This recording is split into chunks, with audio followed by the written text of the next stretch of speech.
ونحن عصبة إنا إذا لخاسرون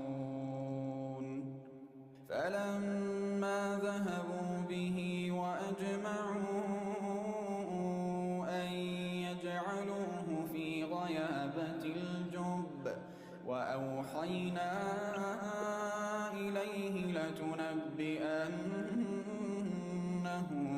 بأمرهم هذا وهم لا يشعرون وجاءوا أباهم عشاء يبكون قالوا يا أبانا إنا ذهبنا نستبق وتركنا يوسف عند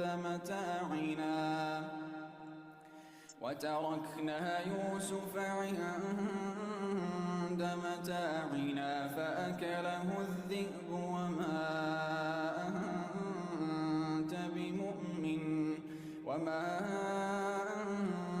بمؤمن لنا ولو كنا صادقين وجاءوا على قميصه بدم كذب قال بل سولت لكم أنفسكم أمرا فصبر جميل والله المستعان على ما تصفون.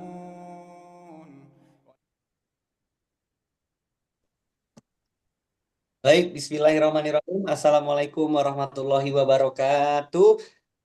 Sebelumnya saya izin bertanya, suara saya jelas atau tidak?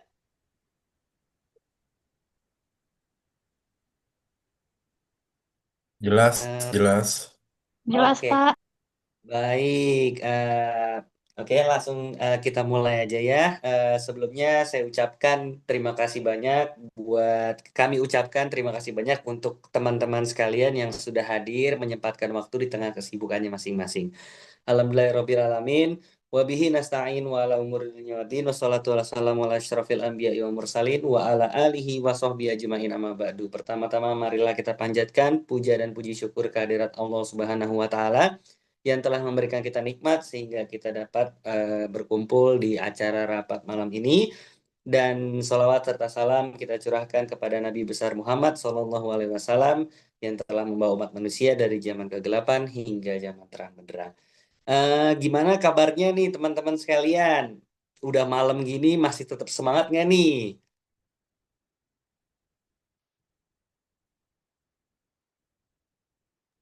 Alhamdulillah, semangat terus. Oh, semangat terus, bagus ini, menyala. Pokoknya udah malam, tidak ada kata lelah untuk belajar. Semoga malam ini eh, apa yang kita bisa dapat semuanya berkah untuk kita semua. Oke, sebelumnya izinkan saya memperkenalkan diri. Nama saya Naufal Lauza. Saya dari Mudif. Kebetulan kesibukan saya keseharian saya mengajar guru bahasa Inggris di Sekolah Internasional Madania School di Bogor. Oke, eh, udah siap kira-kira malam ini untuk mendapatkan isi materi dari Coach Adnan, dari Kang Adnan? Sudah siap belum nih semuanya? Insya Allah Oke. siap. Siap ya, langsung saja kalau begitu kita nggak usah pakai lama-lama. Mari kita sambut Kang Adnan. Waktu dan tempat kami persilahkan. Oke, terima kasih Mas Lauza. Ya, suara saya terdengar teman-teman? Terdengar, Kang. Terdengar kan? Siap. Aman ya? Oke, siap. Bismillahirrahmanirrahim. Assalamualaikum warahmatullahi wabarakatuh. Yang jawab salam, insya Allah hidupnya nikmat berkah. Waalaikumsalam Waalaikumsalam. warahmatullahi wabarakatuh. Allahumma salli wa sallim wa barik ala sayyidina Muhammad. Rabbi shrah li sadri wa yassir li amri wa hlul 'uqdatam min lisani yafqahu qawli. Asyhadu an la ilaha illallah wa anna Muhammadar Rasulullah. Senang banget bisa ketemu sama teman-teman yang ada di ruangan Zoom meeting ini. Teman-teman, kenalkan kami dari Mudif Academy. Kami adalah platform pengembangan diri berbasis Quran dan Sains. Kita berupaya untuk mengedukasi dan melatih teman-teman Muslim walaupun yang non-Muslim juga untuk bisa memiliki kompetensi dan kualitas skill berbasis Islam.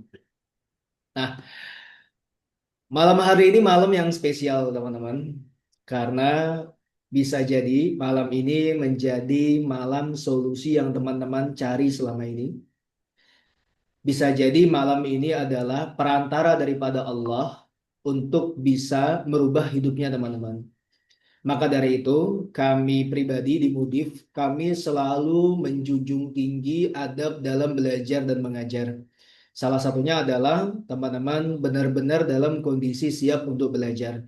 Apabila ada hal yang ternyata perlu untuk dikondisikan, silakan japri admin saja demi keberkahan daripada pembelajaran kita semua. So, saya pribadi mengajak teman-teman semuanya untuk yang pertama, untuk bisa mengikuti materi dari awal sampai akhir.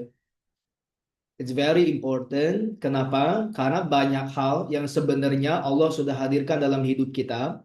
Gara-gara kita memahaminya setengah-setengah, akhirnya jadi kita nggak dapat apa-apa. Itu yang paling pertama. Jadi kami berharap kepada teman-teman semuanya untuk fokus. Jadi distraksi-distraksi untuk ditepikan terlebih dahulu. Handphonenya nanti dulu, kecuali teman-teman yang menggunakan handphone sebagai bahan belajar ya. Nanti dulu, kerjaan nanti dulu. Bisa jadi teman-teman mendapatkan banyak hal dari sini. Saya masih ingat saya punya guru sampai saat ini. Beliau seorang alim insya Allah. Saya panggil beliau itu Coach Adam. Coach Adam bilang begini, sering nggak sih kita itu belajar sesuatu yang sama terus-menerus?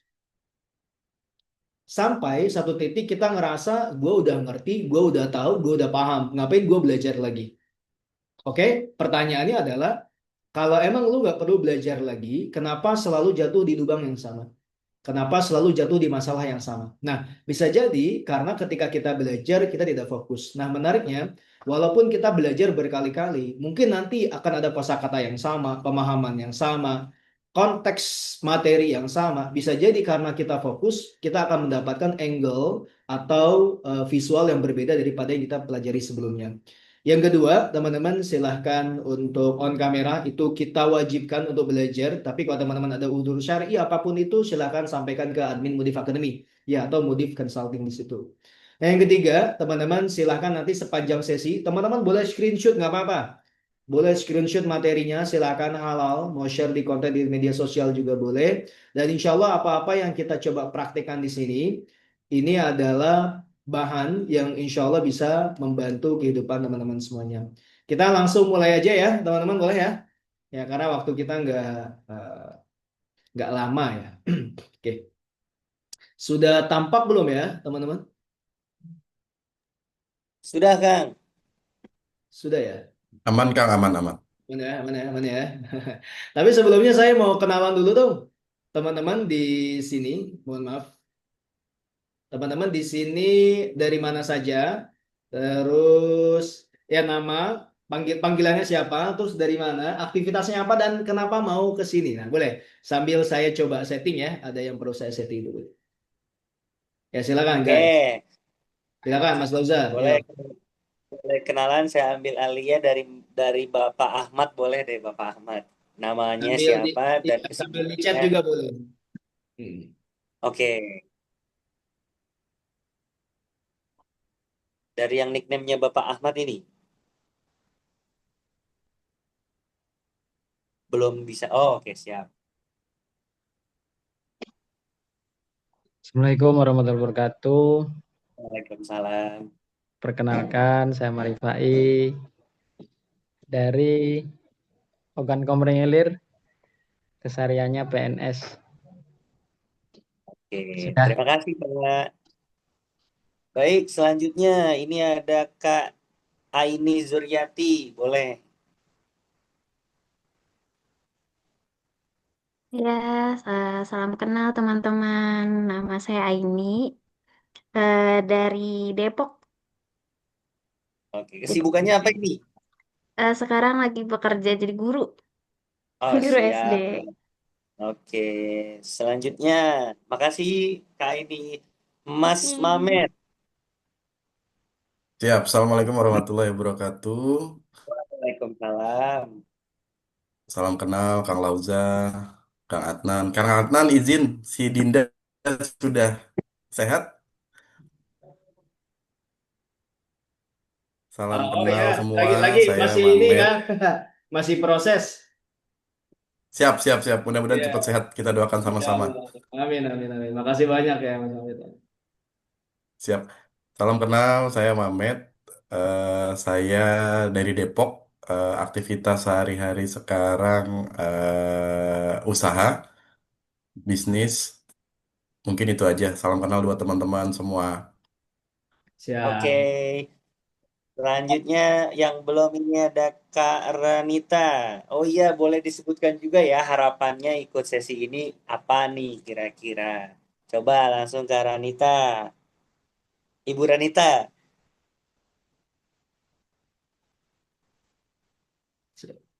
Oke. Kita langsung mulai aja, Mas Lauzan.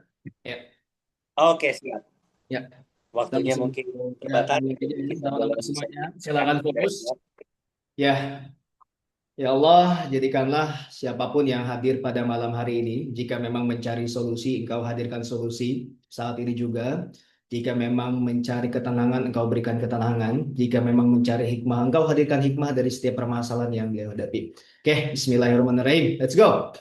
Nah, teman-teman, ya ini sekelumit daripada perkenalan saya ya. Jadi saya sudah 14 tahun di bidang pengembangan SDM. Alhamdulillah senang sekali di sini saya mau ceritain sebuah konsep yang menarik yang kami bawa di Budif Academy. Jadi karena saya pribadi konsultan di pengembangan SDM, kami ketemu dengan berbagai macam perusahaan, mulai dari level staff sampai levelnya para BOD, berbagai macam industri dari berbagai macam daerah di Indonesia. Kami sudah pernah datengin semuanya, alhamdulillah. Nah, dari situ teman-teman semuanya, kami melihat ternyata pengembangan diri itu gitu-gitu aja. Ya, ini kesimpulan kami ya. Pengembangan diri itu gitu-gitu aja. Masalah manusia itu gitu-gitu aja. Ini saya pokoknya saya kasih coba sudut pandang yang mungkin agak-agak ekstrim ya, karena gini, kalau kita sudah paham tentang konsep pengembangan diri yang sifatnya gitu-gitu aja, kita nggak perlu terlalu banyak belajar kemana-mana. Yang sifatnya basic ya, yang sifatnya basic. Nah, mendingan kita alokasikan dengan belajar hal-hal yang sifatnya non-basic. Ilmu-ilmu baru, nanti kita belajar tentang AI-nya, kita belajar tentang bisnisnya, yang sifatnya teknikal dan segala macam. Tapi hal-hal yang sifatnya sebenarnya prinsipal, fundamental, itu tuh dari dulu gitu-gitu aja. Nanti kita akan bahas, teman-teman. Nah, ini aktivitas saya pribadi ya, dari satu kantor ke kantor yang lain, satu bisnis ke bisnis yang lain. Dan dari situ, teman-teman, kita ambil kesimpulan kenapa akhirnya Mudif Academy hadir sebagai konsultan pengembangan diri, platform belajar pengembangan diri berbasis Islam. Nanti kita akan bahas dan kita akan coba bahas di dalam materi yang ada di sini. Oke, let's go ya. Ini saya bilang free but gold. Mudif Academy selalu berupaya walaupun ngasih webinar yang gratisan, yang gratis, insya Allah tidak gratisan secara kualitas. Bismillah. Semoga Allah mudahkan teman-teman dapat pembelajarannya. Jadi gini guys, it's a common issue, it's a common problem. Dunia ini makin terasa sulit, makin terasa sempit, pandangan kita, rezeki kita yang kita rasa, bagaimana kita berelasi, bagaimana kita bekerja, itu seakan-akan kok kayaknya tuh nggak selesai-selesai dan sempit banget gitu. Kenapa teman-teman semuanya? Hadirnya media sosial sebagai perantara personal branding yang dianggap terlalu serius oleh banyak orang yang membuat hidupnya gara-gara personal branding orang lain nggak pernah sukses. Ulangi ya.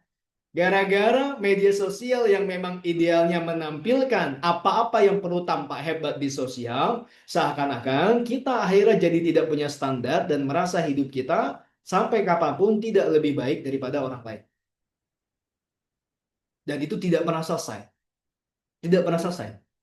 Dan nanti kalau kita lihat di Quran, teman-teman semuanya, orang-orang yang tidak beriman itu mau dikasih gunung emas pun tidak akan selesai keinginannya, kehasratannya. Nah, jangan-jangan esensi daripada hal tersebut itu ada di media kita. Makanya yang baru bangun bisnisnya lagi tahap start ya, lagi tahap start nih, belum tahap running malah. Tahap start, tiba-tiba kita ngelihat orang lain bisnisnya lebih jago, lebih bagus, ya resultnya lebih keukur, tiba-tiba kita pengen lu bisnis apa sih, pindah lagi. Kita yang tadinya udah kerja enak, nyaman, tiba-tiba ngelihat orang lain, kenapa lo gampang banget sih jadi supervisor, lo gampang banget sih begini, begitu sih. Tuh nggak pernah selesai, teman-teman. Dan akhirnya yang terjadi, teman-teman, stres. Saya 2022 itu mengambil sertifikasi konseling. Yang mengajarkan saya waktu itu namanya Dr. Andes Asep Hairul Ghani. Beliau itu founder dari Asosiasi Psikologi Islam Indonesia. Beliau bilang begini, di dalam kumpulan pelatihan itu ya, di salah satu materi yang disampaikan oleh, pemateri selain daripada beliau di dalam konteks yang sama, media sosial itu menjadi sebab makin buruknya kesehatan mental. Saya ulangi ya, media sosial menjadi sebab makin buruknya kesehatan mental. Contoh gini, mohon maaf teman-teman. Saya pernah bikin sebuah status di WhatsApp. Statusnya begini. Bagaimanapun kondisi orang tua teman-teman, dan bagaimanapun mereka, selama mereka tidak mengajak teman-teman kepada kesyirikan, selama tidak membuat teman-teman celaka secara fisik dan segala macam, kalaulah ternyata ada hal-hal yang menurut teman-teman tidak nyaman dari orang tua teman-teman, dan itu teman-teman anggap sebagai luka batin, jangan jadikan itu sebagai sebab untuk berbuat buruk kepada orang tua. Sekarang deh coba lihat, mohon maaf nih teman-teman. Saya masih ingat dulu waktu saya kecil, saya kalau dipukulin itu pasti pakai sabuk hitam, dan itu keras banget. Tapi kok kayaknya nggak pernah ngerasa mental health ya waktu itu loh, at the time.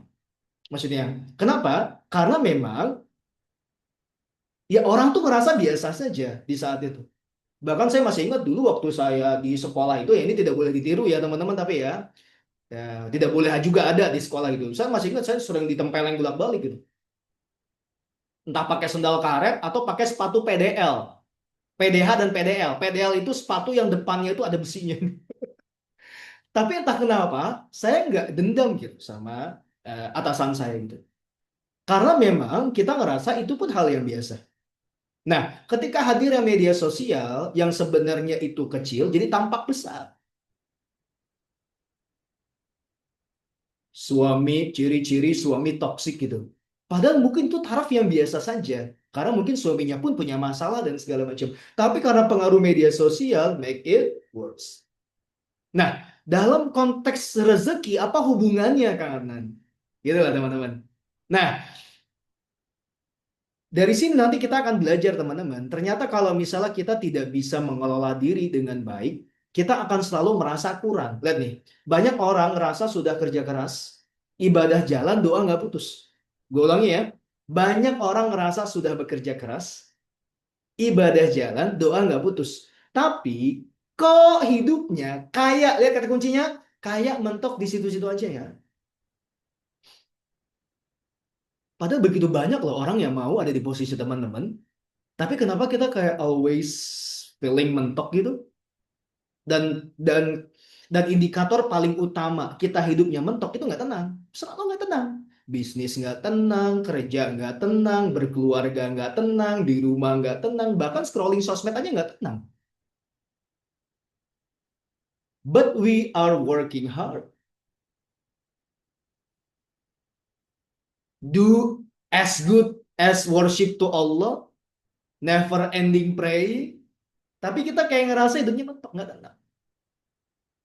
Sejatinya teman-teman ini bukan karena Allah pelit, bukan karena teman-teman juga bisa jadi kurang doa, bisa jadi. Tapi gara-gara ada satu konsep yang ini jarang kita pahami. Karena kenapa? Kita ngerasa semuanya itu sebenarnya sadar nggak sadar, kita jalankan semau-maunya kita. Contoh, sholat semau-maunya kita. Bisnis semau-maunya kita. Berkeluarga semau-maunya kita. Bekerja semau-maunya kita. Jadi leader semau-maunya kita.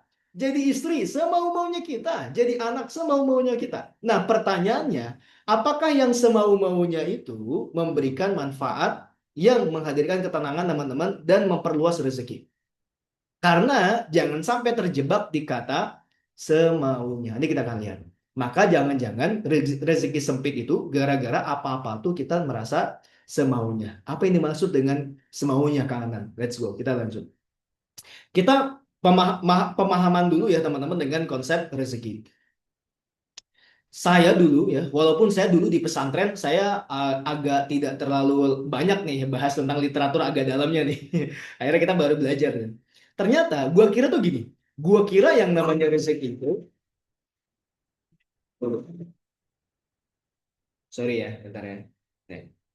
Nah, saya kira yang namanya rezeki itu kan ini dulu ya, ini kita sama-sama paham nih. Dulu kita merasa rezeki itu adalah uang, kebanyakan, betul nggak? Ya, dulu kita ngerasa rezeki adalah uang. Iya sih, iya bener sih. Kita tuh sering diomongin sama orang, hei bos, rezeki itu bukan cuma uang, rezeki itu kesehatan, rezeki itu keluarga. Betul nggak? Betul nggak sih? Kita sering dapat itu juga kan? Nah, cuman pernah nggak kita analisis secara akar kata sebenarnya rezeki itu kayak gimana sih bentuknya? Ternyata makna dasar rezeki, ya, kita ambil dari dua kitab ini aja lah. Segala sesuatu, apapun bentuknya guys ya. Segala sesuatu yang ngasih teman-teman manfaat. Dah, itu intinya. Segala sesuatu yang ngasih teman-teman manfaat dan teman-teman bisa menjalani peran sebagai seorang makhluk hidup. Itu rezeki, semuanya. Oh, nah. Maka nanti ketika kita berbicara tentang masalah rezeki, teman-teman semuanya, kita perlu paham nih. Gue ngerasa rezeki gue sempit. Gue ngerasa rezeki gue mentok. Gue ngerasa di mana-mana kayak kurang. Entah di keluarga gue nggak bahagia, entah secara pribadi gue kayak ngerasa kurang kompeten, di dalam bisnis sebagai leader gue ngerasa kayak nggak bisa bisnis ini maju, dan segala macam gitu. Nah, sadar nggak sadar teman-teman, kita jangan-jangan menafikan bahwasanya Allah adalah sumber utama daripada rezeki. Bukan manusia itu sendiri. Maka partner bisnis kita, istri kita, suami, teman-teman, anak-anak, ya kan, vendor, proyek tendering, apapun itu bentuknya, itu bukan sumber daripada rezeki kita. Ini perlu dipahami nih. Nah, karena kita tidak menyadari bahwasanya sumber rezeki itu adalah Allah, apapun yang terjadi ketika kita merasa tidak mendapatkan manfaat dari hal tersebut, kita merasa kecewa. Nah, ini kita nggak sadar nih. Nggak sadar. Makanya gini, kita nggak sadar, kita mencari rezeki dari istri. Ketika istri tidak memberikan rezeki dalam bentuk manfaatnya, apapun itu bentuknya kepada suami, ngerasa marah, kecewa, kesel. Itu hal yang manusiawi, karena manusia kadang nggak inget tentang itu. Nah, maka ketika kita berbicara tentang rezeki, teman-teman semuanya, ada satu konsep yang kita jarang pahami dan itu berkaitan langsung dengan pemberi rezeki kita. Jadi kita akan lanjutin. Nah, maka kesimpulannya adalah jangan-jangan rezeki kita ini ya sempit dan lapang itu karena sikap hidup kita yang keliru kepada Allah. Ulangi ya. Rezeki kita terasa sempit atau terasa sempit itu karena sikap hidup kita yang keliru terhadap Allah. Karena nanti esensinya menarik teman-teman. Rezeki itu bukan jumlah. Rezeki itu bukan tentang akses sesuatu yang esensinya ya. Rezeki itu esensinya adalah sakinah. Esensi daripada rezeki. Sakinah. Itu esensi rezeki. Makanya salah satu sakinah itu datangnya dari nikah. Salah satu esensi sakinah datangnya dari nikah. Nah, sakinah itu kayak gimana kalian? Ini kita pakai analogi paling gampang aja ya. Teman-teman datang ke sebuah padang pasir, udah sebulanan di situ. Minum air pun dikit-dikit ketika mungkin ada dari kaktus atau apa gitu ya. Dan gak ada tempat berteduh. Panas sekali luar biasa. Jangan sebulan dah, lebih banget dah. Seminggu lah ya. Tiba-tiba teman-teman datang ke sebuah pohon rindang, sejuk, tenang, dingin. Teman-teman duduk nyender di situ gimana coba rasanya? Coba gimana rasanya? Gimana kondisinya? Ah, pernah nggak sih kayak capek banget olahraga, ya kan? Haus, yang habis maraton nih ya, duduk minum, enak banget. Sakinah di semua esensi kehidupan kita kayak gitu.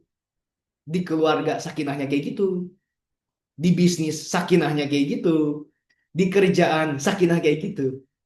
Nah, itu yang nanti akan memudahkan kita untuk mengundang berbagai macam jenis rezeki-rezeki yang lainnya. Sekarang saya mau tanya teman-teman, tolong pilih di kolom chat, silakan boleh absen. Ya, lebih nyaman tinggal di tempat yang mana? Kalau dari saya sih di sini, yang mana nih? Yang ada orangnya yang A, yang nggak ada orangnya yang B. Teman-teman lebih nyaman tinggal di tempat yang mana? Ayo, ayo.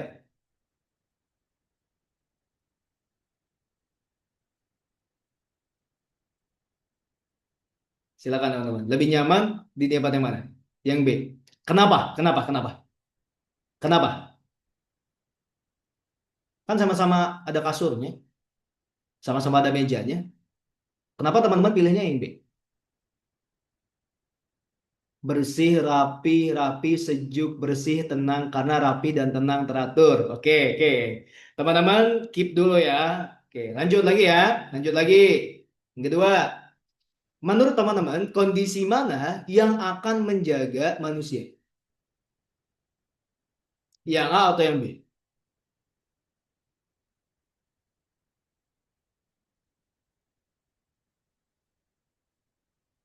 Yang B ya, jelas ya. Nah, apa yang akan kita bahas, teman-teman?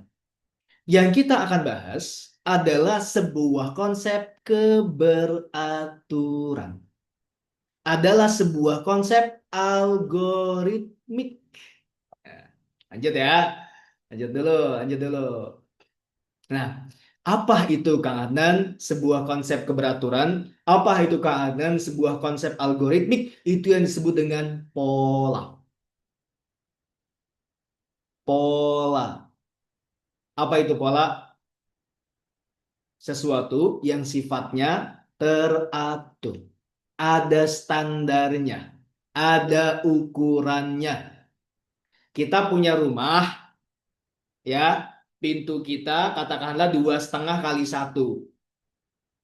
Kita mesan pintu 2,5 kali 1/2.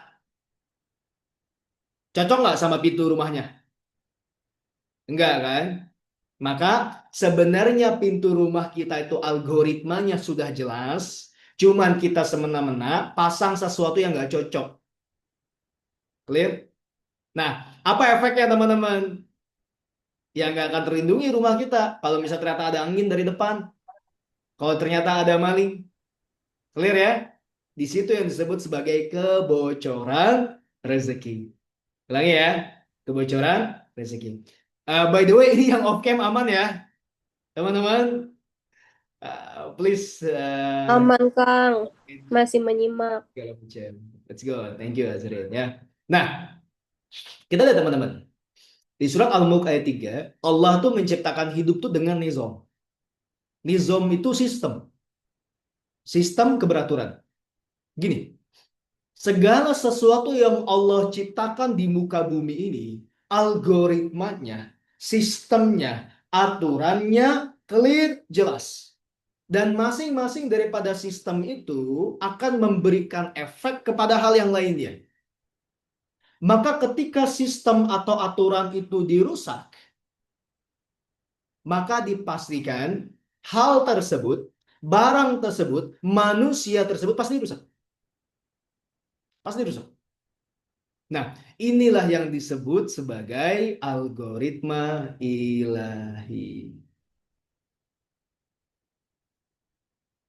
Apa itu algoritma ilahi? Segala macam bentuk sunnatullah yang Allah tetapkan, kalau A ya A, B ya B. Contoh, kita yang paling gampang dulu kita ngelihat dari sisi sains.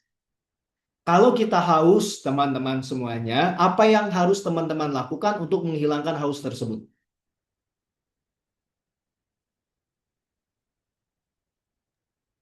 Minum. Minum. Oke, minum. Pertanyaan saya, ada nggak cara lain selain minum untuk menghilangkan haus? Nggak ada. Nggak ada. Nggak ada, Kak. Oke, pertama minum. Minumnya pun harus minum air apa? Air putih. Air ya. Mau makan buah pun air, infus pun air, semua air ya kan? Pertanyaannya adalah Cairan. cairan ya. Pertanyaannya adalah siapa sih yang bikin? Kenapa kita harus kayak gitu gitu loh? Kenapa kalau gua haus, kenapa gua nggak gini aja? Aku adalah apa yang aku pikirkan. Ketika aku berprasangka baik, hausku hilang, maka aku akan hilang hausnya. Pertanyaannya, kenapa nggak hilang haus lu gitu? Berarti apa? Algoritmanya nggak cocok. Clear ya? Algoritmanya nggak cocok.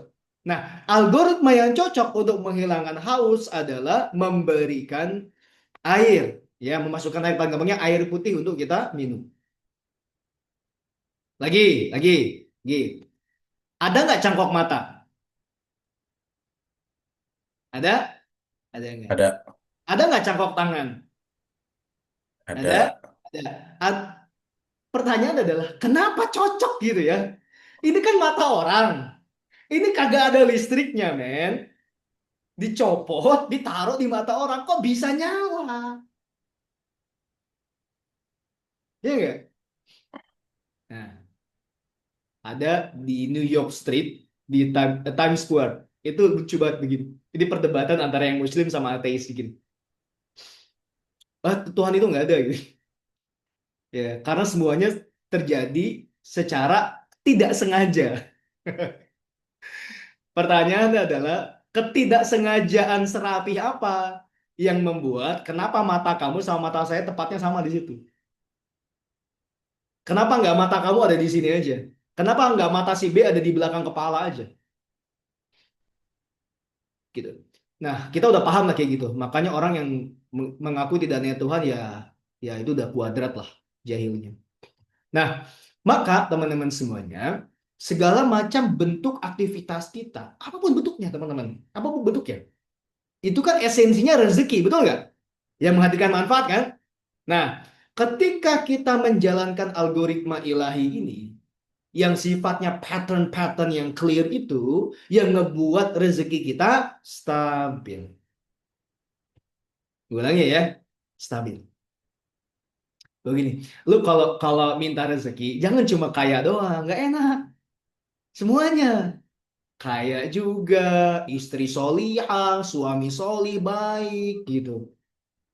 Anak-anak solih, sehat, bisnis lancar. Kenapa minta satu-satu doang? Dan pada faktanya rezeki itu adalah, uang itu adalah rezeki paling kecil. Rezeki paling akhir gitu, daripada yang lainnya. Maka orang-orang yang sahabat-sahabat kita yang lagi diuji sama Allah ya, di Tamyang itu, gue nggak butuh duit lu, gue butuh makan, minum. Gue nggak butuh duit. Ini emas nggak berguna di sini. Itu rezeki paling kecil. Nah, maka teman-teman semuanya, saya pribadi melakukan riset ini dan ini alhamdulillah sedang proses ya menjadi bahan daripada tesis saya tentang Quranic self management. Jadi gimana caranya kita ngeriset rezeki kita adalah kita ngeberesin diri kita dulu. Ngeberesin diri kita dulu. Nah, yang menariknya nanti gini. Oke, Kang Adnan, gue pengen rezeki gue riset. Jujur, gua sekarang nggak tenang, hidup nggak tenang, teman bikin nggak tenang, ada apa-apa nggak tenang di karir, semuanya nggak tenang gitu. Mohon maaf nih, contoh paling gampang, orang ini sudah berkeluarga, di bisnis nggak tenang, di rumah nggak tenang, sama anak nggak ngerasa bahagia. Gimana ceritanya? Capek banget kan? Capek banget itu. Jadi bahkan punya duit pun kayak ngerasa nggak ada artinya, karena semuanya itu kayak sulit gitu. Nah, maka gimana cara ngerisetnya teman-teman semuanya? Kita ada beberapa hal yang kita riset. Perilaku, pikiran, emosi. Itu kita riset. Semuanya kita riset. Nah, nanti teman-teman lakukan risetnya 7 hari aja. Cukup. Untuk starter. Nah, contoh. Ya, ini kita pakai sains umum aja, belum kita bahas tentang Qurannya. Kalau Qurannya udah jelas efeknya berkali-kali lipat. Nah, sampai sini kita memahami, kita punya satu visi yang sama ya, artinya teman-teman ya, kita sama-sama memahami bahwasanya Tuhan kita adalah Allah, betul? Gitu ya? Tidak ada kitab manapun yang menyebutkan dan mengaku-ngaku dirinya Tuhan dan menyebutkan namanya kecuali Allah di dalam Quran. Innani anallah. La ilaha illa ana fa'bud. Itu nggak ada tuh di kitab yang lain. Nggak ada. Karena nggak berani. Nggak berani. Karena kalau dia berani gitu ditantang. Yang bikin siapa? Ya, yang bikin manusia. Gitu kan. Ini nggak bisa. Nggak berlaku berarti. Makanya ada nggak siapa Tuhan yang menyebutkan dirinya, namanya, lalu menyebutkan dia adalah Tuhan. Dan tidak ada menyembah dia kecuali dia. Nggak ada. Cuma Allah doang. Maka kita sama-sama sepakat tentang itu. So, Allah menciptakan algoritma-algoritma di dalam kehidupan kita agar hidup manusia itu nyaman. Diturunkan ke Al-Quran sebagai pedoman. Nah, sekarang kita ke umum dulu di bagian self-management. Ilmu-ilmu self-management, ilmu self-leadership, ilmu tentang komunikasi, ilmu bisnis. Kenapa kalau A bisa terjadi B? Kenapa kalau ada kita ngomong A, orang percaya untuk beli? Itu semuanya algoritma Allah. Clear ya? Itu Allah yang bekerja semuanya. Nah, ini ada orang umum aja, nggak pakai Qurannya. Nggak pakai Qurannya. Kalau orang tuh self-managementnya beres, itu produktivitasnya meningkat, tingkat stres kerjanya lebih rendah, orang-orang kerja sama dia lebih puas, kalau dia dapat tantangan jauh lebih mudah untuk beradaptasi. Lu bayangin, itu baru yang umum loh. Jadi jangan-jangan selama ini, kita ini udah beli berbagai macam e-course. Udah ikut berbagai macam forum. Udah punya modal bisnis, udah ngelakuin banyak hal. Tapi kok kenapa ngerasa hidup ini kayak nggak tenang, kok kayak nggak maju-maju atau mentok, kalaupun akhirnya naik, tapi hidupnya nggak tenang. Jangan-jangan self-managementnya kurang oke. Lagi, ini yang umum ya, di dunia kerja. Ada lagi, ini yang sifatnya WFH. So, manusia-manusia WFH atau WFC, work from cafe, work from home, work from anywhere. Sambil minum degan, kita kerja juga gitu ya. Lihat deh, lihat menarik teman-teman. Riset dari Harvard, 76% karyawan itu sulit banget. Sulit banget ngatur antara kerja dan pribadi, itu 76%. Kebayang nggak? Orang-orang yang mostly WFH belum bisa regulate themselves, kerjanya pasti nggak benar. Hampir bisa dipastikan. Ya. Dan 82% pekerja jarak jauh. Wah gila, self management itu penting parah. Kalau nggak kerjaan gua nggak benar, hidup gua nggak tenang, gua nggak tahu kapan tidur, gua nggak tahu kapan makan, gua nggak tahu kapan report, gua nggak tahu kapan meeting. Coba bayangin itu, gua nggak tahu kapan olahraga. Nggak jelas semua aktivitasnya. Dan menariknya, karyawan yang self managementnya bagus 3 kali lebih sehat mental. Jadi kalau ada orangnya ini, tolong kasih tahu ya, yang sekarang teman-teman di rekan kerja di kantor, yang sekarang pengusaha punya karyawan, kalau mereka ngerasa di tempat kerja nggak betah, jangan-jangan bisa jadi tempat kerjanya mah oke. Jangan-jangan. Cuman self managementnya nggak teratur. Ini kesehatan mental. Pekerja dengan self management yang bagus itu 42% lebih sehat. 42% lebih sehat. 42% lebih tidak mengalami burnout. Lo bayangin tuh. Tahu burnout ya? Ngerasa kerja itu beban, itu burnout paling gampang tuh. Ngerasa kerja itu beban, itu burnout. Kebayang ya teman-teman semuanya ya. Nanti ini risetnya sebenarnya banyak. Bahkan ada riset dari Microsoft, ada riset dari Unilever. Cuman kita nggak bisa bahas di sini karena waktu nggak cukup, gitu ya. Bahkan teman-teman, ada satu riset yang menarik. Perusahaan-perusahaan di Eropa, mereka melatihkan self-management kepada karyawan mereka, dan return on investment di trainingnya itu bisa 3 kali lipat baliknya.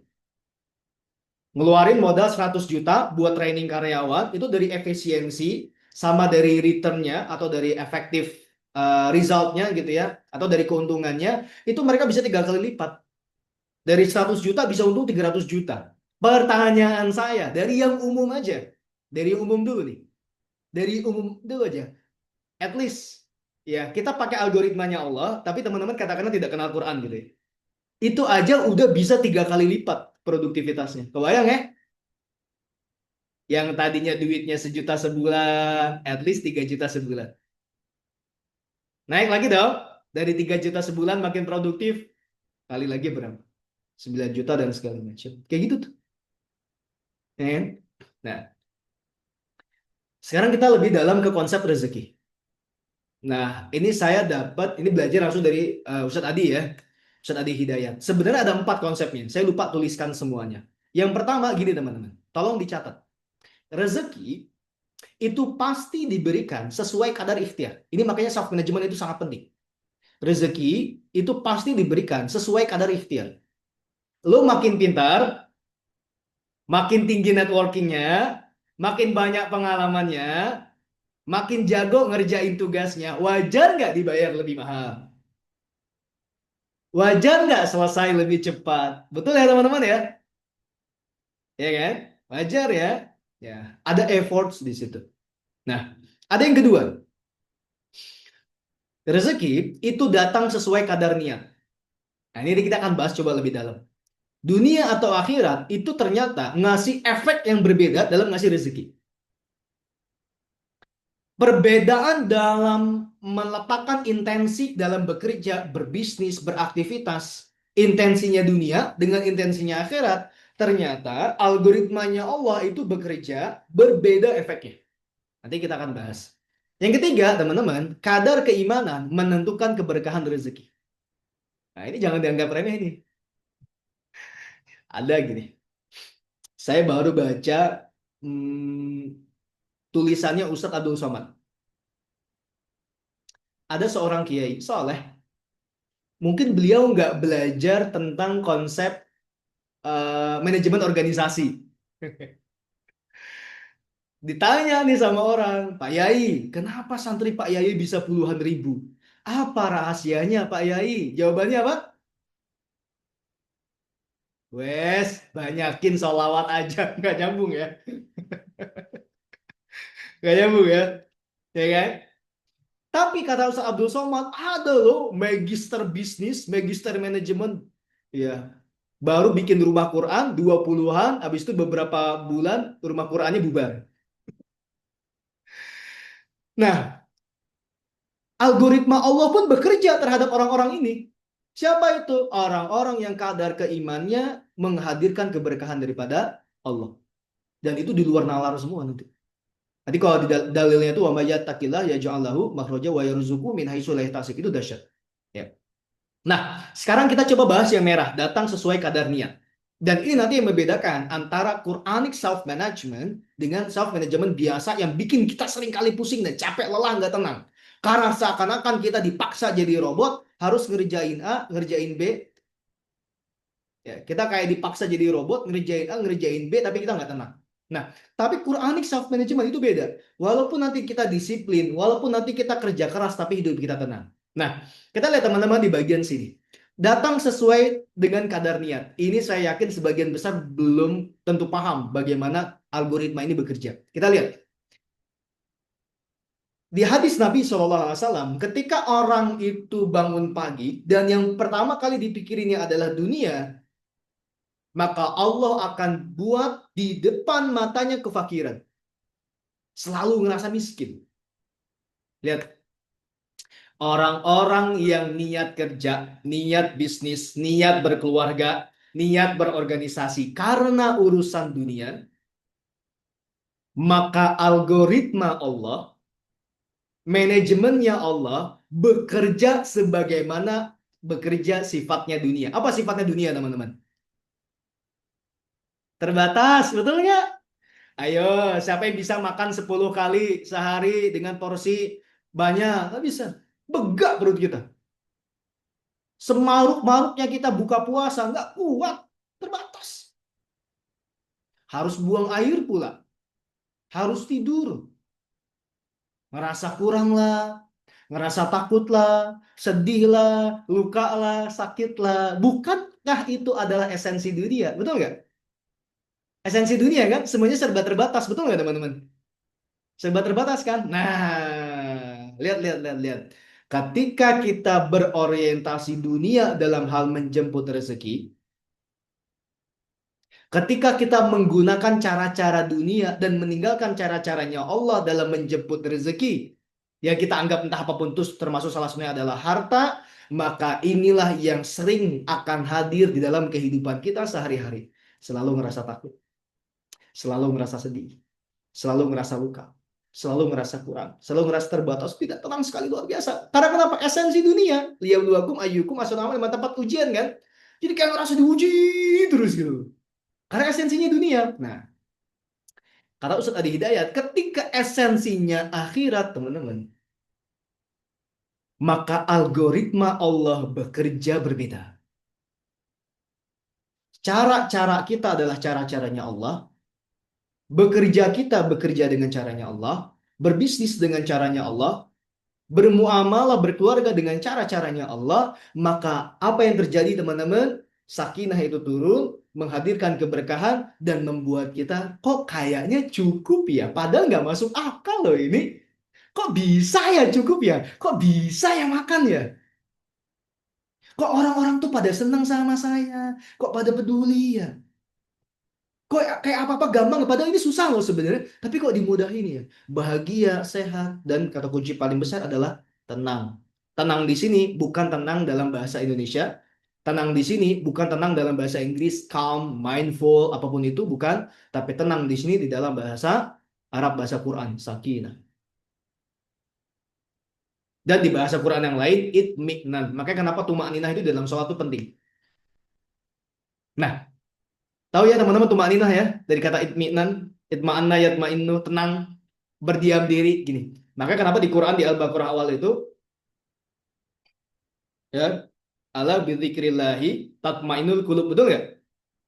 Kan kita kalau bahasa Indonesia begini, hanya dengan mengingat Allah hati jadi tenang. Nah, esensinya berhenti sampai situ tuh, karena kita bacanya terjemahan. Makanya ketika kita coba-nyoba zikir, nyoba-nyoba baca Quran, kok kayak ngerasa ada yang belum tenang ya? Nah itu, berarti ada algoritma yang belum sempurna yang kita jalanin. Padahal kata itmi'nan itu, itma'na yatma'innu itu, intinya adalah Allah memberikan kita ketenangan untuk bisa mengambil solusi. Saya ulangi ya, Allah memberikan kita ketenangan untuk bisa mengambil solusi. Karena katanya kalbu nih. Qallaba yuqallibu, masih ingat ya di bahasa Arab, di tajwid iklab gitu ya, terbalik. Qallaba yuqallibu itu terbalik.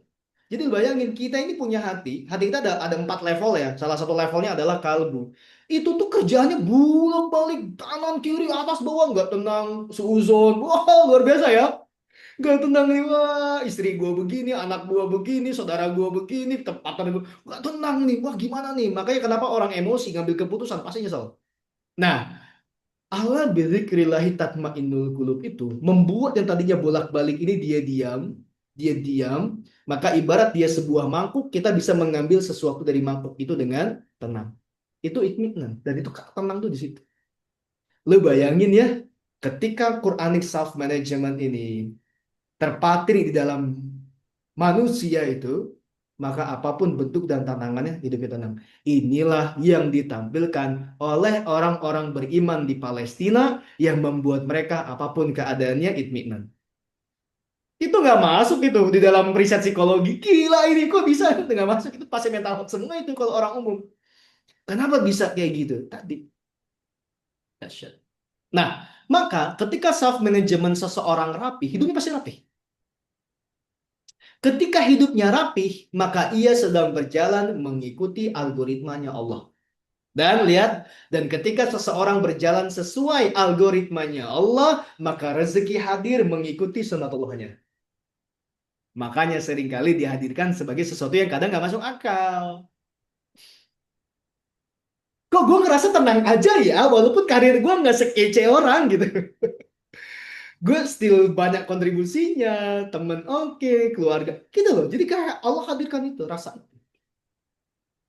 Nah, ketika self management kita buruk, jangan-jangan itu sebab daripada karena kita merusak algoritmanya Allah.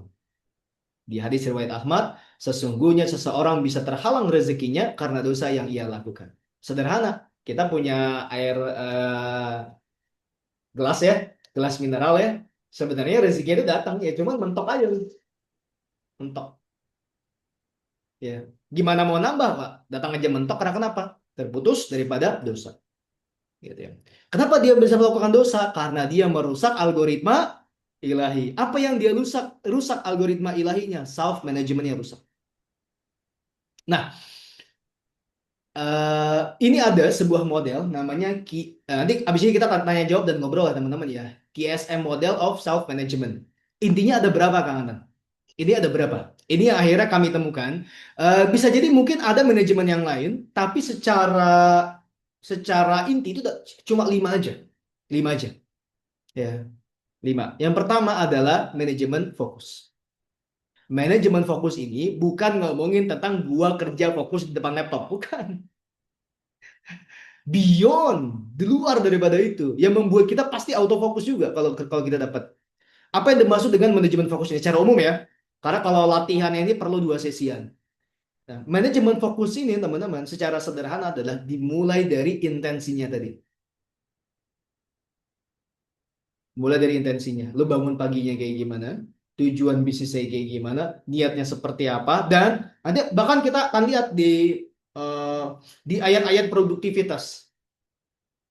Di ayat-ayat produktivitas nanti bahkan Rasulullah SAW sendiri itu fokusnya dahsyat banget. Nabi itu sebelum tidur besoknya tahu mau ngapain. Every night, our Prophet Rasulullah SAW nggak pernah absen. Besok tahu mau ngapain. Tidak share. Itu ngomongin fokus. Umum ya, saya nggak bisa bahas secara detail. Yang kedua adalah time. Nah, time ini dahsyat. Time is money. Time is gold. Kalau kita enggak.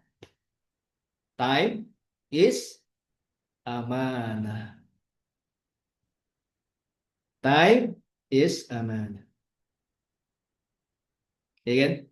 Wal asri innal insana lafi khusr dan seterusnya. Gitu.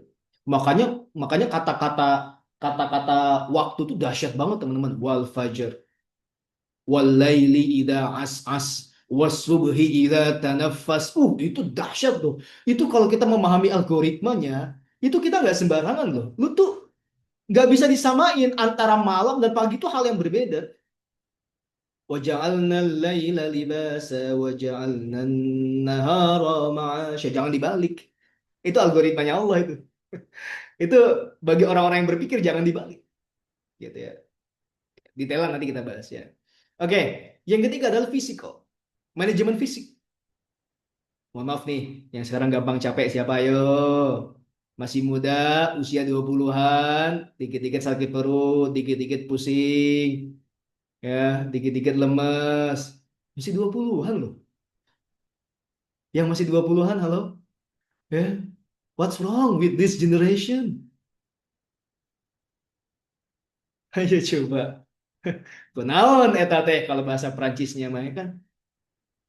Apa ya algoritma Allah, bagaimana seseorang tuh menjaga fisik dan seperti apa? Teknik-tekniknya tuh bagaimana? Itu Rasulullah udah ajarin semua. Udah dahsyat sekali Nabi kita itu. Gak usah pusing-pusing, kita tuh nyari role model gitu ya. Yang keempat adalah relations. Sorry, yang kelima ini dulu. Yang keempat dulu emotions. Manajemen emosi. Manajemen emosi. Sabarnya, terjaga dari hasadnya, prasangka baiknya, memahami amanahnya. Itu panjang banget bahasannya. Dan yang kelima adalah relations. Relations. Relations ini nanti ada 2 ya, vertikal sama horizontal. Hablum minallah wa hablum minannas. Hablum minallah wa hablum minannas. Jadi harus ada aktivitas-aktivitas yang benar-benar berupaya. Kita tuh jaga diri, jaga hal-hal begini. Kita jaga benar-benar jaga sama Allah dan kita benar-benar jaga hubungan kita sama manusia. Makanya kenapa ada fikih muamalah? Kita ini kadang mohon maaf ya, sesama kaum muslimin muamalahnya nggak oke. Saling nipu, ya kan? Saling nggak percaya. Makanya saya nggak setuju tuh misalnya begini. Lu di kantor tuh jangan terlalu baik, di kantor itu jangan terlalu royal, karena di kantor itu semuanya ini gara-gara dapat teorinya Machiavelli nih, bahwasanya semua orang itu penjilat. Nggak gitu, sampai kayak gitu. Dari mana teori-teori kayak gitu? Jadi seakan-akan ketika kita ngelihat teman kerja semuanya penjilat gitu. Jadi seakan-akan kalau kita baik sama teman kerja, mereka nggak akan ada yang setia gitu. Nggak kayak gitu konteksnya. Makanya kenapa bisnis orang-orang korporasi di kapitalisme itu nggak akan bener. Isinya selingkuh, capek, pusing, burn out, nggak pernah selesai, marah-marah. Ya happy-happyan, bahagia-bahagia di gathering itu gimmick aja. Kenapa? Karena hakikatnya nggak tenang. Orang buktinya pengen cepat-cepat pulang. Lah, kita kan beda. Bagi kita yang orang beriman, bekerja itu bagian daripada ibadah. Kita cepat pulang tuh pengen ketemu keluarga, bukan cepat pulang tuh dari kerjaan gitu. Kalau kita ngerasa beban gitu. Nah, fokus time, physical, relations, dan emotions ini adalah mekanisme self management. Dan masing-masing itu kalau kita bedah itu dalam banget. Fokus tuh ada intensi banyak banget, time ada segala macam. Gitu ya. Nah, ini contohnya, saya spill aja ya. Di self management ini teman-teman, nanti insya Allah kalau teman-teman ada waktu di hari Ahad Mudif Academy itu buka pelatihan 2 sesi, full training 2 sesi dari pagi sampai siang. Itu kita bedah si self management di setiap aspeknya. Bahkan nanti kita akan ke teman-teman kasih challenge. Itu hari Ahad pagi. Ya, kalau teman-teman gak bisa tapi pengen masih mau coba dengerin ya, nanti bisa akses rekamannya. Nah, contohnya sholat. Nah, ini dahsyat nih. Jadi gini, materi kita dikit lagi ya, ini selesai. Saya masih ingat lama sekali, bertahun-tahun yang lalu, saya sholat zuhur, setelah sholat zuhur berjamaah, saya zikir biasa, tiba-tiba ada orang di belakang saya datang. Ngajak saya ngobrol. Random, bener-bener jamaah random, gua nggak kenal. Datang dan kita hadap-hadapan, lutut dia sama lutut saya tuh seakan-akan dempet. Dia bilang kayak gini. Dia kenalan, saya bilang Adnan gitu ya. Dia manggil saya Mas Adnan. Kayaknya dia bukan orang Sunda gitu ya. Mas Adnan, kalau Mas Adnan diundang ke rumah orang yang Mas Adnan kagumi, Mas Adnan sayangi, hormati, gimana rasanya? Seneng lah Mas, gue bilang gitu kan. Happy lah. Terus kalau Mas Adnan diundang sama presiden ke istana, ngerasa terhormat lah dan segala macam. Mas Adnan tahu nggak?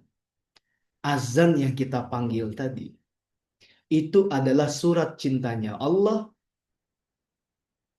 yang ditujukan kepada orang-orang yang Allah cintai untuk bisa mendapatkan kesuksesan, ulangi ya, kesuksesan dan kebahagiaan. Kesuksesan dan kebahagiaan. Ada nggak orang sukses nggak bahagia?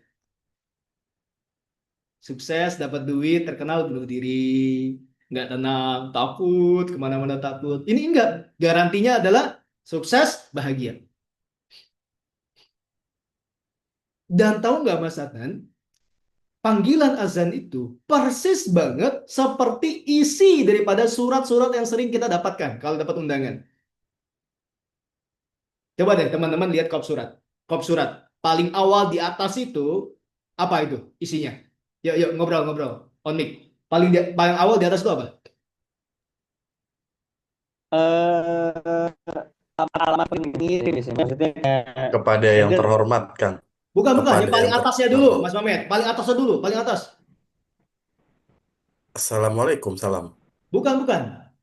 Gambar apa atau apa biasanya? logo Organisasinya. Surat. Ya, Ya? suratnya. Iya, Suratnya. Organisasinya. Ini organisasi apa yang manggil? Betul nggak? Yang undang, ya kan? Betul. Nah, maka kop surat paling atas itu siapa yang memanggil kita itu? Maka itu adalah Allah. Allahu Akbar, Allahu Akbar. Itu udah kasih statement yang sangat bold. Allahu Akbar. Gak ada yang lebih gede daripada Allah. Jadi yang manggil lu, yang manggil kita adalah Allah, yang tidak ada yang lebih besar dan berkuasa daripada itu. Dahsyat ya. Allah. Ya kan? Lalu manggil tuh. Manggil siapa? Manggil siapa kan gitu kan? Selanjutnya yang terhormat. Betul nggak? Yang terhormat, asyhadu an la ilaha illallah wa asyhadu anna Muhammadar Rasulullah. Allah yang maha besar, Allah yang maha agung, Allah memanggil mereka yang percaya kepada Allah dan menjadikan nabinya sebagai contoh. Yang dipanggil itu orang-orang itu. Terus setelah yang terhormat baru apa? Assalamualaikum. Baru ngomongin apa? Kami mengundang untuk Anda menghadiri A. Betul ya? Menghadiri A. Hayya 'alas shalah. Undangan apa sih? Sholat. Undangan apa? Sholat. Lanjut lagi di undangannya kan? Kami mengundang Anda ke sini sebagai untuk memberikan, menghadiri, ya kan? Untuk apa manfaatnya? Hayya 'alal falah. Di surat Al-Mu'minun lihat. Qad aflahal mu'minun. Tahu nggak artinya apa itu? Qad aflah itu, falah aflah itu sukses bahagia. Itu saya dapat belajar dari Ustaz Edi Hidayat. Itu secara bahasa Arab artinya sukses bahagia. Dahsyat ya. Untuk apa? Untuk sukses dan bahagia.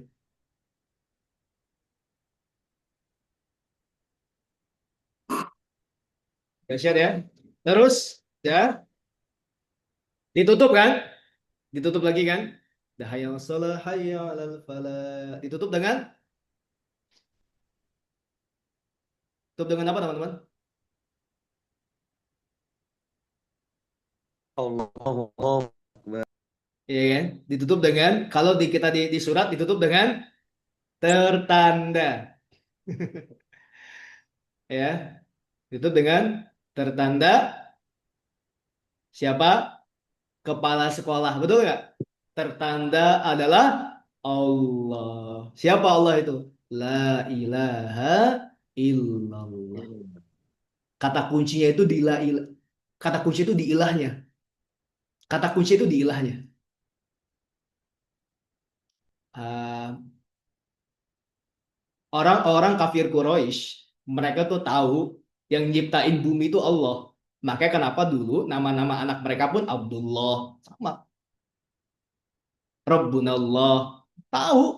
Jadi kalau ngomongin tentang Tuhan ini siapa Allah tahu, Bos. Tapi kenapa kok kesel ya ketika dibilangin la ilaha illallah? Mungkin kalau statementnya la robba illallah masih aman. Tapi karena la ilaha, apa ya dimaksudnya? Segala macam bentuk sistem harus ngikutin maunya Allah. Wah, itu nggak suka mereka. Nggak boleh nyuri lagi, nggak boleh bunuh-bunuhan lagi, nggak boleh itu. Ya sebenarnya yang nggak suka itu karena nah, artinya apa? Allah yang memegang semua algoritma. Allah yang memegang semua rezeki. Allah yang memegang semua konsep kehidupan. Bayangin teman-teman, esensinya dia sedahsyat itu. Gimana pembagian tentang bagaimana subuh dan zuhur, bagaimana zuhur dan asar, bagaimana asar dan maghrib, bagaimana maghrib ke isya, bagaimana isya ke subuh. Ini esensi pondasi daripada self management. Ya. Tapi waktu kita nggak cukup ya, maaf ya. Nah, lanjut teman-teman. Nah, bahkan teman-teman kita lihat juga kalau kita udah bahas tentang sholat, kita coba bahas algoritma yang lain. Teman-teman kalau ngerasa kenapa abis ngelihat media sosial, abis belajar, abis nonton terlalu lama, teman-teman kayak ngerasa capek, lelah, scrolling 2 jam, padahal lu nggak ngapa-ngapain kayak overthinking, pusing, lihat teman-teman tuh dopaminnya peak dan crash. Ini kita akan bahas. Ya, dan ini salah satu esensi kenapa akhirnya kita bisa kayak gitu karena kita melanggar daripada algoritmanya Allah. Gitu. Oke, teman-teman semuanya, habis ini kita ngobrol ya. Kita cuma punya waktu sampai 21.45 WIB ya. Mohon maaf ya teman-teman karena saya perlu tidur jam 10. Mudif sekarang insya Allah jarang ngadain kelas malam karena memang tidak ideal dan tidak sesuai sunnah. Jadi semua belajar itu pagi ya, kecuali uzur. Ini karena nggak ada waktu lagi, semuanya orang-orang kerja. Oke, sebelum Q&A teman-teman, kami izin ada pengumuman. Mas Lauza biar saya aja yang ngumumin ya.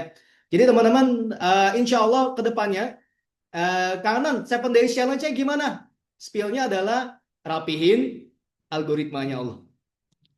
Insya Allah udah paham ya? Bagaimana? Cuma teknisnya gimana kanan? Aduh. Nah, cuman kalau ngomongin teknis teman-teman, ya kita nggak bisa bahas gini. Nanti teman-teman kalau mau ikut di hari Ahad, nggak lama kok. Kita nggak usah lama-lama. Dari jam 8 sampai jam 11.30.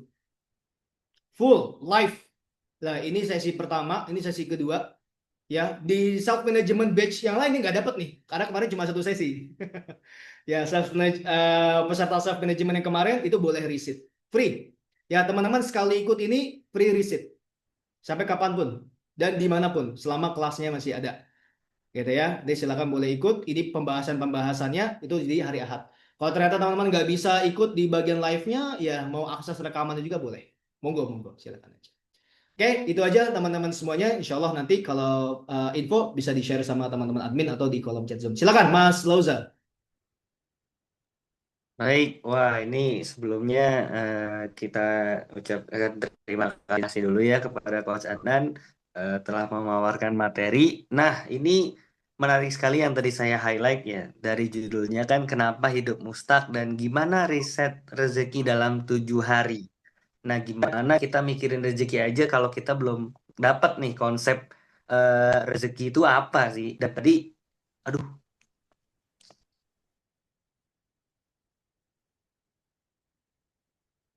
Ya, sepertinya out ya. Jadi silakan boleh teman-teman di kolom chat Zoom kalau mau bertanya atau berangkat tangan boleh. Silakan yang bertanya boleh. Silakan. Langsung raise hand aja guys. Yang off cam aman? Teman-teman? Assalamualaikum. Yang off cam, yang on cam aman, gue bisa ngelihat. Yang off cam, coba absen dulu dong yang off cam, teman-teman. Aman. Off cam, Hadir. hadir, mantap. Aman kok. Ya, Hadir, teman-teman. hadir. Ya, sambil menunggu pertanyaan, teman-teman boleh dong. Kalau di pepatah bahasa Arab tuh begini. Al ilmu soidun, wal kitabatu qaiduhu. Qayyid suyudaka bil hibalil wa thiqati. Wah, gue masih ingat ya. Jadi sederhananya gini teman-teman. Sorry ini ada noise ya. Jadi ilmu itu ibarat hewan buruan. Dan cara biar hewan buruan itu nggak lepas adalah dengan dicatat. Nah, jadi saya minta teman-teman dari sekian banyak pelajaran yang teman-teman kita obrolin, adakah insight-insight menarik yang teman-teman dapatkan? Silakan boleh tulis di kolom chat. Silakan. Dan sambil nunggu juga untuk yang diskusi. Silakan Mas Lauza. oke, tadi maaf, ini tadi ada gangguan, jadi keluar sendiri.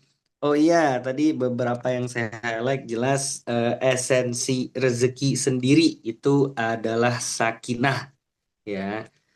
Kadang kita pengen banget rezeki datang terus, ngeriset rezeki, tapi kita nggak tahu tadi kan dijelasin rezeki itu ternyata banyak banget ya jalurnya, datangnya, kadarnya, gimana datangnya rezeki itu tadi menarik banget ya. Jadi itu yang tadi saya highlight. Oke, untuk teman-teman nih sekarang kira-kira ada nggak nih pertanyaan atau yang mau disampaikan dari apa yang tadi sudah disampaikan dari Coach Adnan?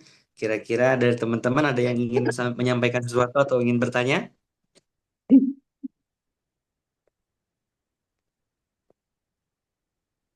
Oke, ini ada chat masuk. Kita lihat, kita bacakan. Oh, bukan, ini link ya yang di-share. Ya, silakan teman-teman. Ada pertanyaan? Kalau nggak ada pertanyaan, aduh jangan-jangan gue ngajarin yang salah lagi ya. Kok sampai nggak ada pertanyaan nih. Kalau ada insight, tolong sambil ditulis ya teman-teman ya. Ya, mau diskusi boleh. Ya, yang bisa dijawab, nggak bisa dijawab sama yang lain aja ya. Oke. Nah, ini ada pertanyaan masuk nih. Silakan, Zah. Oke, kita bacakan. Permisi Coach Adnan, bagaimana ya caranya nge-track rezeki kita itu berkah dan sesuai dengan algoritma Allah? Menurut Coach Adnan, berkah dalam Islam seperti apa ya? Nah, Ya. itu dia. Mau Oke. langsung dijawab dulu apa? Oke, Jawab dulu langsung aja. dijawab. Jawab dulu aja ya. Oke. Pemahaman kami ya teman-teman semuanya. Jadi gini, cara ngukur paling pertama sesuatu berkah atau tidak. Saya paling gampang ya. Nanti kita belum ngomongin tentang jumlahnya atau besarannya.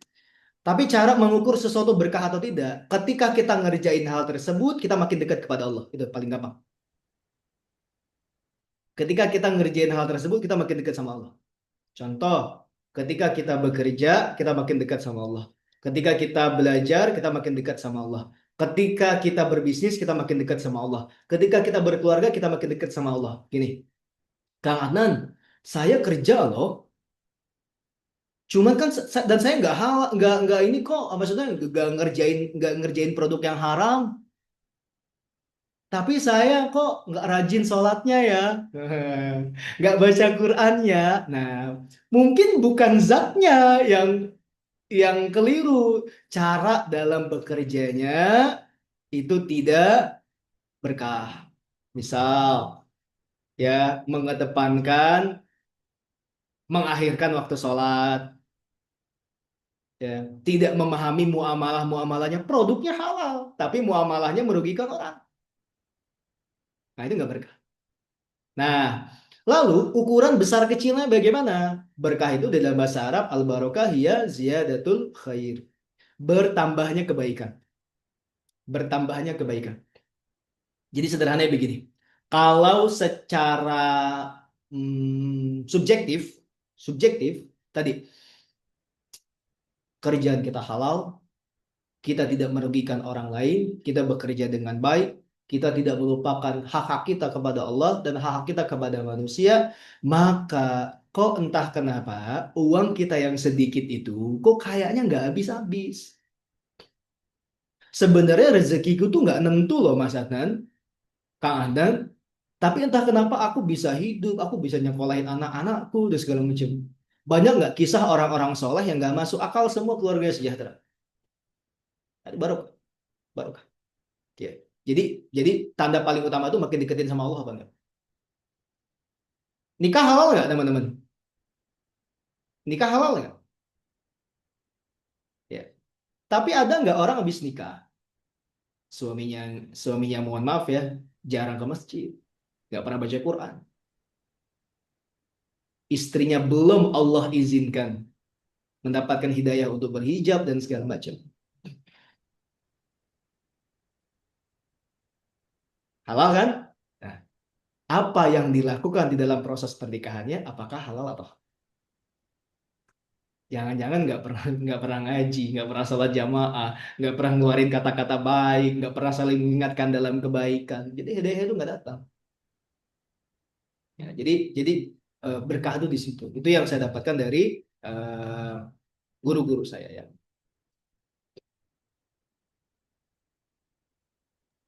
Caranya gitu. Oke, terima kasih Coach. Lanjut. Lanjut silakan. Oke, ini dari Kak Astri ya. Feedback, saya belajar bahwa rezeki datang sesuai takaran dari Allah dan pentingnya self-management untuk menjemput rezeki dari Allah. Terus dari feedback dari Salma, Kak Salma.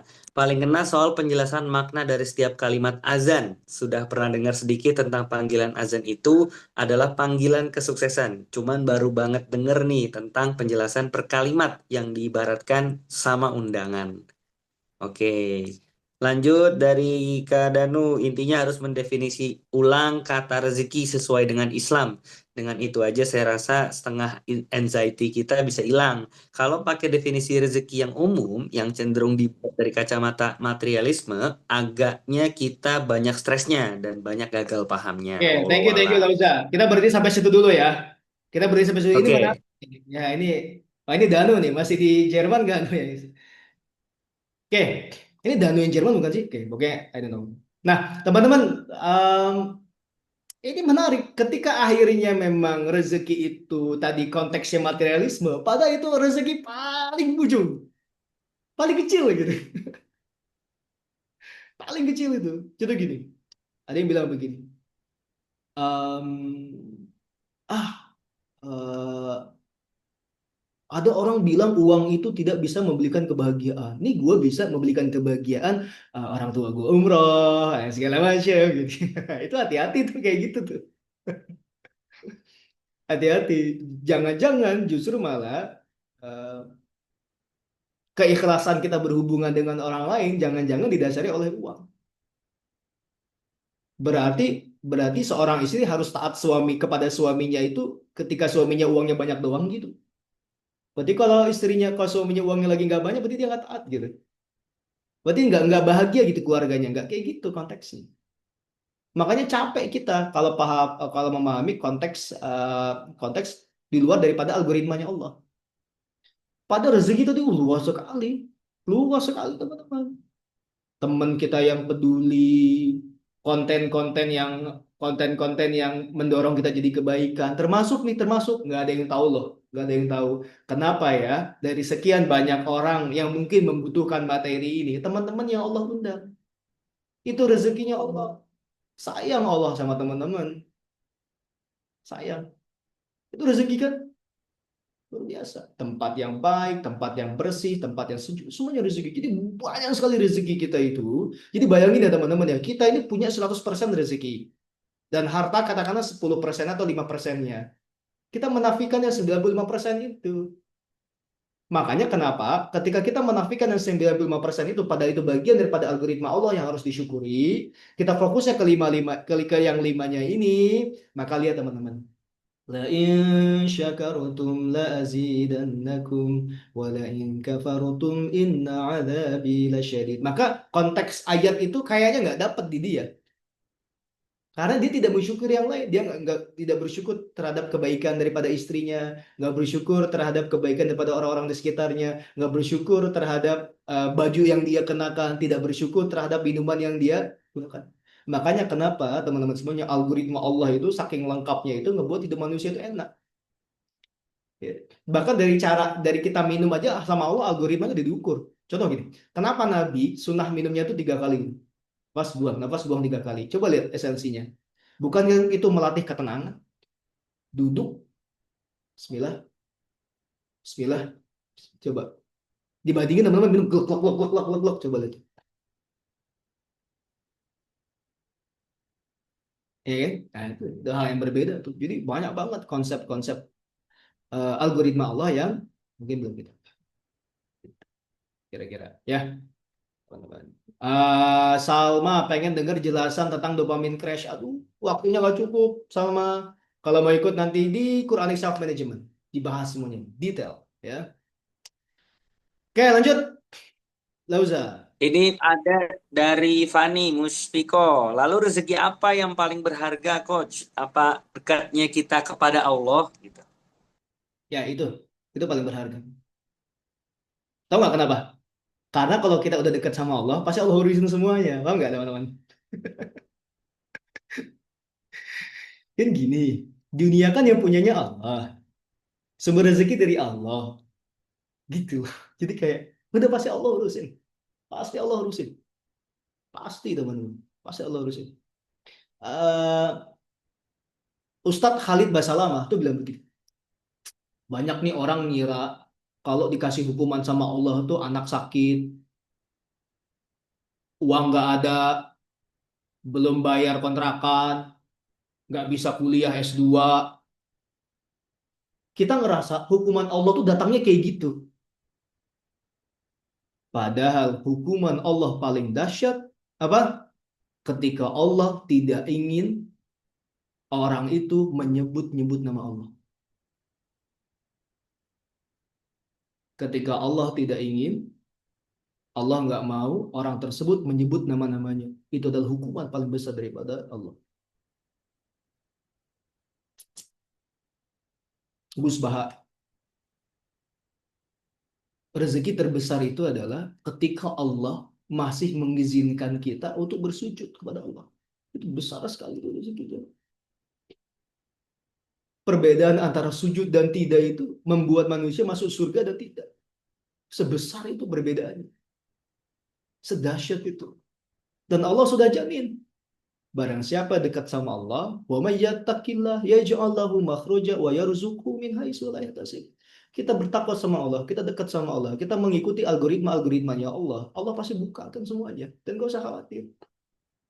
Ya teman-teman, wa may yattaqillah yaj'al lahu makhraja. Tahu nggak kata makhraja? Makharijul huruf. Coba lihat deh. Tahu ya? Kita belajar ya. Makharijul huruf. Coba bayangin, lubangnya kecil nggak di tenggorokan?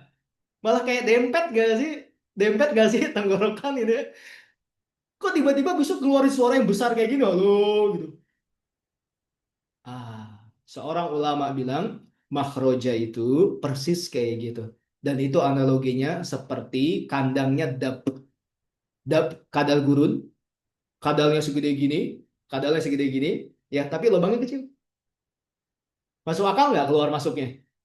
Begitulah ketika Allah berkehendak, yang tidak masuk akal pasti masuk akal. Wa may yattaqillah yaj'al lahu makhraja. Yaj'al lahu kalimat aktif. Mudhari ya yaj'al lahu makhraja.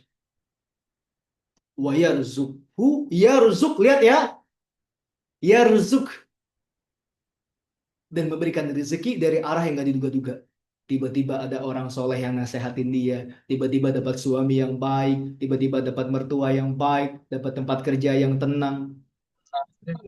Jadi, la haula wala quwata illa billah. Kira-kira kayak gitu tuh konteksnya. Dan itu jujur teman-teman ya, ketika saya pribadi memahami prinsip ini, tenang banget hidup. Asli enak banget, serius teman-teman.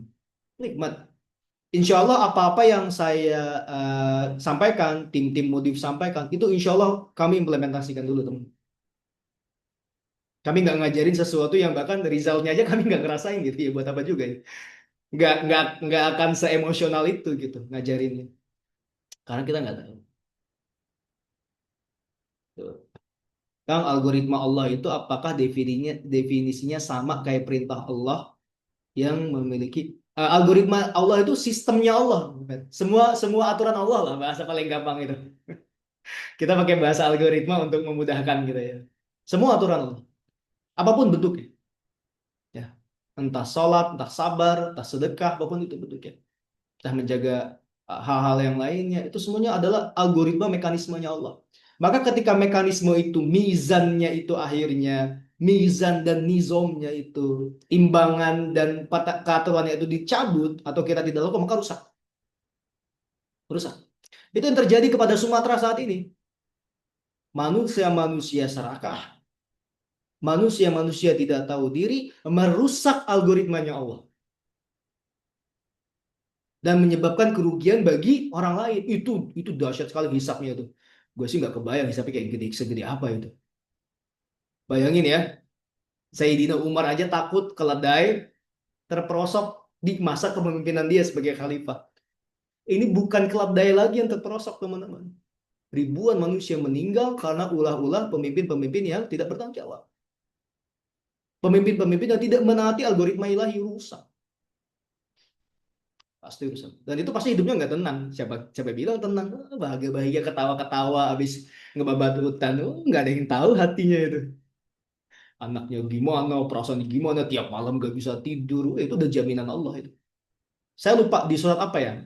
Di surat intinya adalah orang-orang yang zolim dan menjauhkan diri dari Allah itu ibarat kayak naik gunung, nafasnya itu tinggi banget dan terengal-engal. Kayak selalu merasa ketakutan, walaupun tampak bahagia. Nah, itu. Allahu a'lam. Silakan. Lauza, lanjut.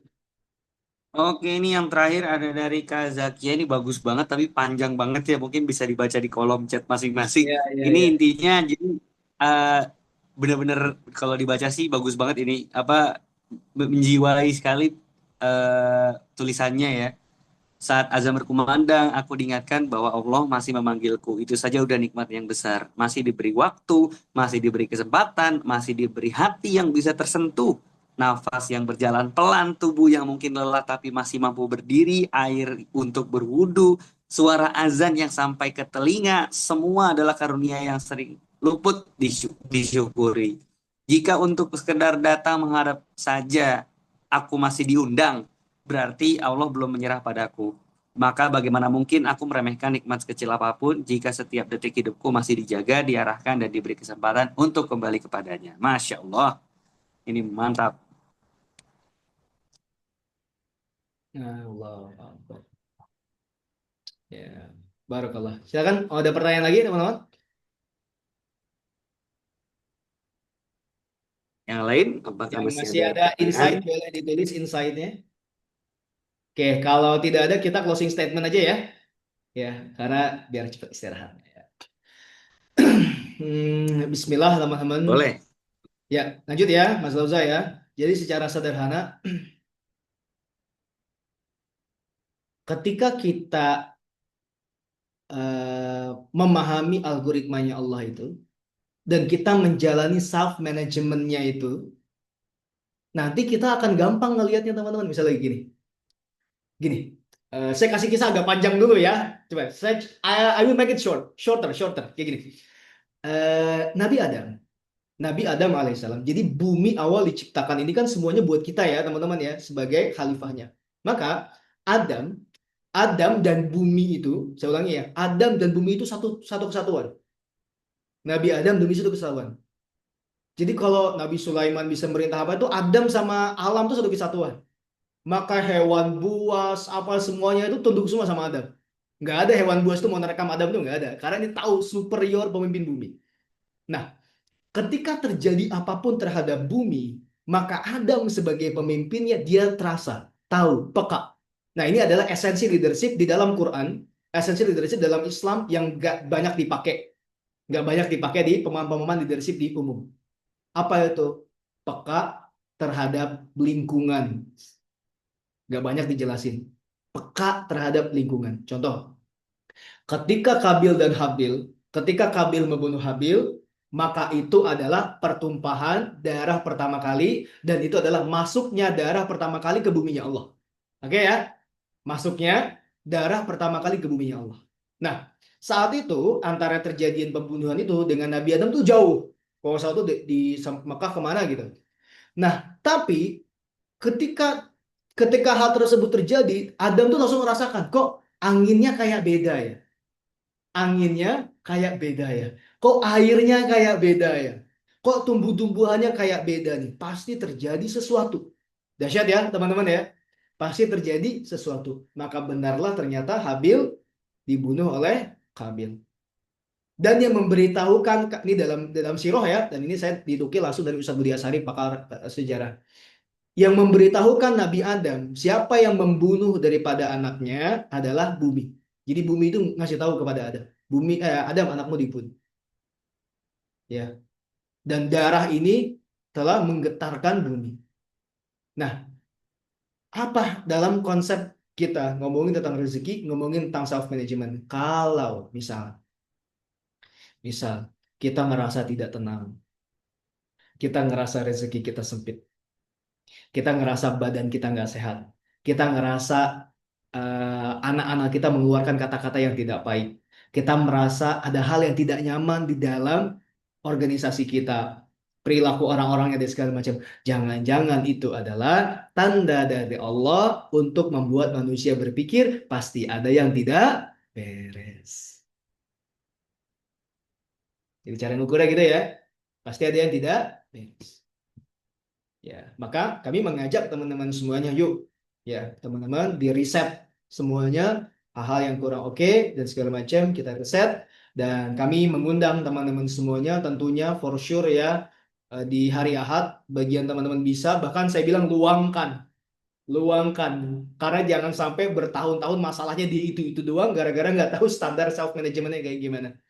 Luangkan, pelajari, riset, dan sampai akhirnya teman-teman paham tahu ternyata ini adalah dasar-dasarannya self management itu seperti apa. Ilmu Allah itu sangat luas sekali. Apa yang kita pelajari itu ya hanya secuil daripada apa yang Allah hadirkan kepada kita. Tapi insya Allah itu adalah esensi yang akan ngebantu teman-teman jadi muslim yang produktif, sukses, dan bahagia. Dan Allah nanti akan menghadirkan kebahagiaan itu langsung di dalam hatinya teman-teman semuanya. Walladzi anzala sakinata fi qulubil mu'minin. Allah lah yang akan menurunkan langsung rasa sakinah itu kepada orang-orang beriman. Usikum wa iyaya bitaqwallah. Habis ini kita mungkin foto ya, Mas Lauza ya. Aku lupa lihada, astagfirullahaladzim. Assalamualaikum warahmatullahi wabarakatuh. Waalaikumsalam warahmatullahi wabarakatuh. Oke, langsung berarti setelah ini kita sesi foto dulu. Sebelumnya kita tutup dulu ya. Mungkin saya berdoa semoga kita apa yang sudah disampaikan pada hari ini bermanfaat Dan semoga kita masih selalu dalam panggilan dan bimbingan Allah Subhanahu wa Ta'ala. Dan semoga rezeki kita juga makin meluas. Amin, amin ya robbal alamin. Kafaratul majlis. Subhanakallahumma wa bihamdika asyhadu an la ilaha illa anta astaghfiruka wa atubu ilaik. Yuk, kita foto dulu. Kita tutup acara kita pada malam hari ini dengan Ya, loading ya, nggak apa-apa ya. Kita foto dulu teman-teman. Silakan boleh ya. bersama membaca Alhamdulillah, Alhamdulillahirabbil alamin. Oke, kita foto. Siap, siap. Kita foto Boleh ya, Mas dibuka Fauza ya. semuanya kameranya yang masih off cam.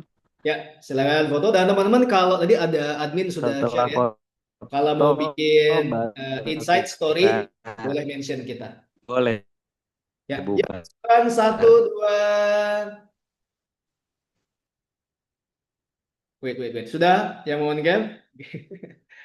1, 2, 3. Oke, bentar lagi ya. Ini dong, apa ya? Menunjukkan berkah tuh gimana? Coba, wajah berkah.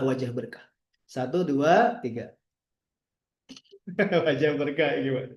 Yang kedua, slide kedua. Wajah berkah. Barakallah. Oke. Itu saja. Terima kasih teman-teman semuanya. Mas Lauza. Ya, makasih teman-teman semuanya. Assalamualaikum. Selamat beristirahat. Sampai jumpa di event Waalaikumsalam warahmatullahi yang lainnya. wabarakatuh. Assalamualaikum warahmatullahi wabarakatuh. Waalaikumsalam warahmatullahi wabarakatuh. Terima kasih Kang Terima Adnan. kasih, sama-sama. Bos. Mas Ahmed ya. Nabila, Alma, Evani, Kak Yani, makasih semua ya. Makasih Kak Adnan. Sama-sama. Peace. Selamat beristirahat.